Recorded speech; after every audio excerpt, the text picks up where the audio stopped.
وأضاء للدنيا طريقا مشرقا وهدى من الرحمن يهدينا به للصالحات وللمكارم والتقى. السلام علیکم ورحمۃ اللہ وبرکاتہ. بسم اللہ الرحمن الرحیم. الحمد للہ وحدہ والصلاة والسلام علی من لا نبی بعدہ. اما بعد. رب اشرح لی صدری ویسر لی امری واحلل عقدۃ من لسانی یفقہوا قولی. شروع کرتی ہوں اللہ کے نام سے جو بڑا مہربان نہایت رحم کرنے والا ہے. باذن اللہ آج کے درس نمبر 137 میں سورۃ الجن آیت نمبر 27 سے آیت نمبر 28 تک کی شرح اور ترجمہ سماعت فرمائیں گے. تو شروع کرتے ہیں. اعوذ باللہ من الشیطان الرجیم. الا من ارتضى من رسول فإنه يسلك من بين يديه ومن خلفه رصدا. کلمت الا میں حرف اللام پہ تشدید ہے تو ہم 2 حرف کے برابر لام کو پڑھیں گے کیونکہ تشدید کی اصلیت 2 حرف ہے. کلمت ارتضا کی شروعات میں الف ہے لیکن یہ حمزۃ وصل ہے تو ہم حمزہ ظاہر نہیں کریں گے. حرف النون کے بعد حرف الراء پڑھیں گے. من ارتضا. کلمت ارتضا میں حرف الضاد ہے اور ضاد کی ادائیگی زبان کی کروٹ اور اوپر کے داڑھوں کے جڑ سے ہے اور کیونکہ ضاد حروف تفخیم میں سے ہے تو ہم یہ حرف کو بھاری آواز میں اور منہ پھلا کے پڑھیں گے اور کیونکہ اس پہ کھڑا زبر ہے تو یہاں مد الف ہے اور مد الف اپنے پیچھے والے حرف کا حکم لیتا ہے تفخیم میں اور ترقیق میں تو جو کہ اس کے پہلے حرف الضاد ہے تو ہم ضاد کو اور مد الف کو دونوں کو بھاری آواز میں پڑھیں گے. من ارتضى. کلمت من کے آخری میں نون ساکن ہے پھر حرف الراء ہے کلمت رسول. را حروف الادغام بغیر غنہ میں سے ہے اور ادغام کا معنی ہے حرف کو حرف میں داخل کرنا تو ہم یہ نون کو را میں ملا کے بغیر غنہ سے لیکن تشدید کے ساتھ ہی حکم کو ادا کریں گے. من رسول. آخری میں حرف اللام کے نیچے تنوین زیر ہے پھر حرف الفا ہے کلمت فإنه. فا حروف الاخفاء میں سے ہے اور اخفاء کا معنی ہے چھپا دینا تو ہم یہ تنوین کو چھپاتے ہوئے لیکن غنہ کے ساتھ یہ حکم کو ادا کریں گے. رسول فإنه.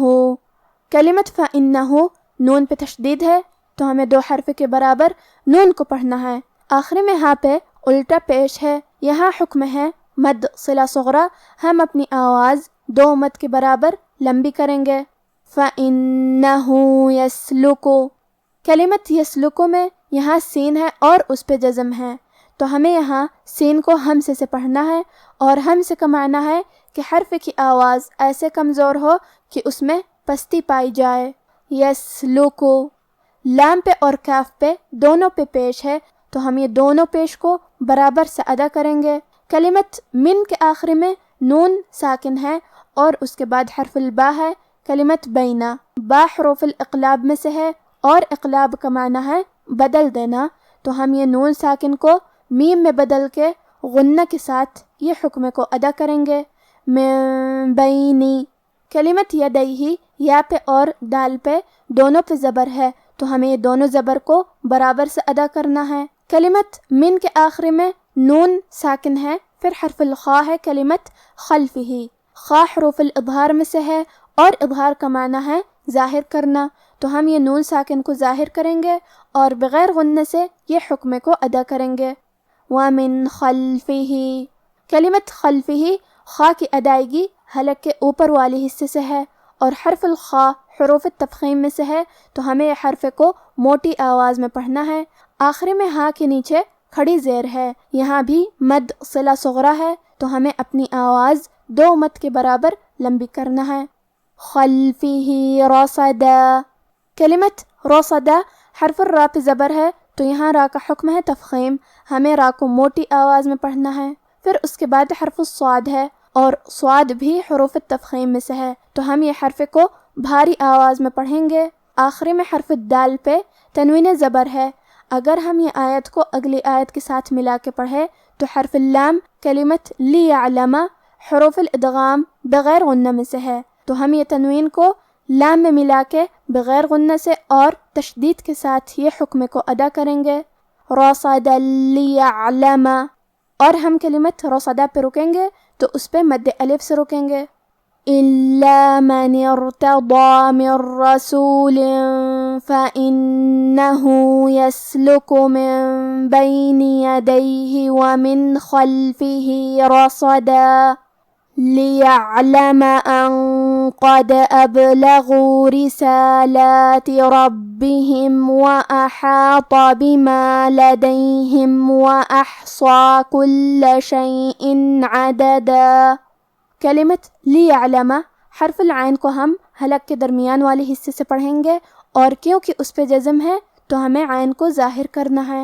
کلمت ان کے آخر میں نون ساکن ہے، پھر حرف القاف ہے کلمت قد، قاف حروف الاخفاء میں سے ہے، تو ہم یہ حکم کو غنہ کے ساتھ ادا کریں گے، کیونکہ قاف حروف تفخیم میں سے ہے اور غنہ اپنے اگلے والے حرف کا حکم لیتا ہے تفخیم میں اور ترقیق میں، تو ہم یہ غنہ کو بھی بھاری آواز میں پڑھیں گے، ان قد۔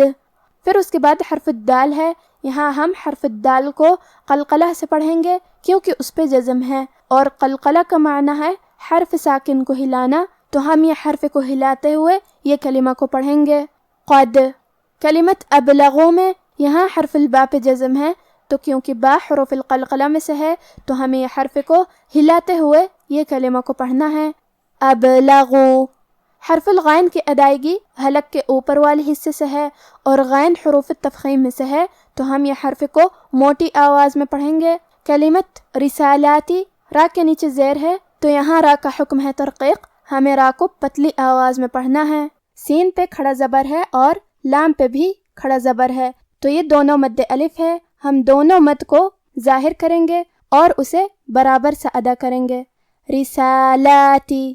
کلمت ربہم با پہ تشدید ہے تو ہم دو حرف کے برابر با کو پڑھیں گے، کلمت احاطہ آخر میں حرف الطو ہے اور طو حروف التفخیم میں سے ہے، تو ہم یہ حرف کو بھاری آواز میں اور منہ پھلا کے پڑھیں گے، کلمت لدیہم کے آخر میں میم ساکن ہے، پھر حرف الواو ہے، واو حروف الاظہار الشفوی میں سے ہے تو ہمیں میم کو ظاہر کرنا ہے اور بغیر غنہ سے یہ حکم کو ادا کریں گے، کلمت احصا یہاں صاد ہے اور اس پہ کھڑا زبر ہے کیونکہ یہاں مد الف ہے، اور مد الف اپنے پیچھے والے حرف کا حکم لیتا ہے تفخیم میں اور ترقیق میں، تو ہم صاد کو اور مد الف کو دونوں کو بھاری آواز میں پڑھیں گے، وَأَحْصَى۔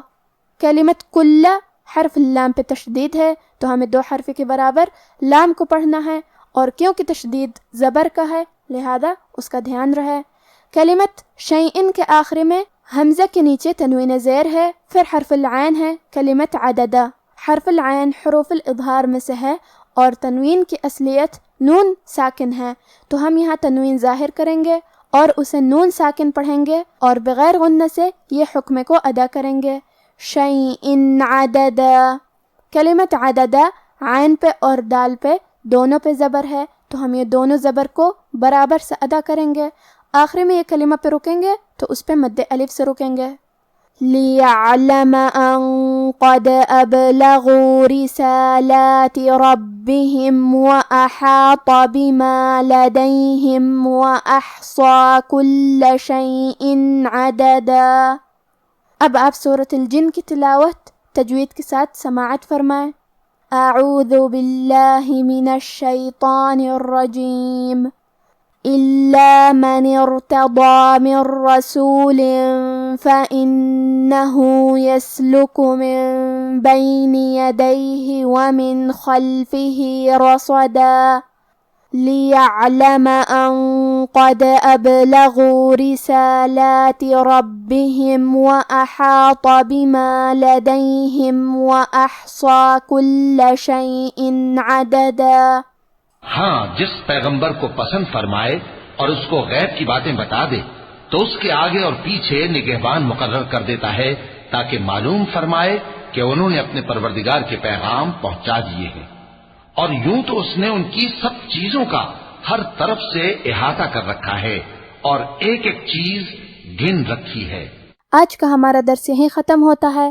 وفقنا الله وإياكم لما يحبه ويرضاه، والسلام عليكم ورحمة الله.